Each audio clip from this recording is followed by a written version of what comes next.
Insiden Rumah Ibadat Rawang, MKN Selangor tetapkan prosedur elak ketegangan. Majlis Keselamatan Negara, MKN, Negeri Selangor menetapkan beberapa langkah yang perlu diambil pemilik tanah sekiranya berlaku pencerobohan dan pembinaan rumah ibadat tanpa kelulusan, susulan insiden di Rawang yang mencetuskan kegusaran masyarakat. Menteri Besar Selangor, Amiruddin Syari, berkata pemilik tanah perlu membuat laporan polis, mengeluarkan notis kepada penceroboh serta memaklumkan perkara itu kepada Pejabat Daerah dan Tanah, PDT. Menurut beliau, Jawatankuasa Keselamatan Daerah, JKD, akan diaktifkan sebagai pengantara dengan melibatkan semua pihak berkepentingan termasuk pemilik tanah, pemilik rumah ibadat, pihak berkuasa tempatan dan polis di Raja Malaysia bagi mencari penyelesaian secara aman.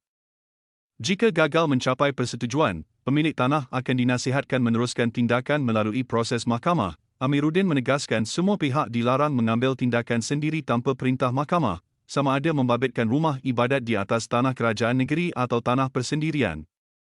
Pendekatan berlandaskan undang-undang ini, katanya, penting bagi mengelakkan sebaran ketegangan atau rusuhan, selaras dengan peranan Majlis Keselamatan Negara dalam memastikan keselamatan dan ketenteraman awam terus terpelihara.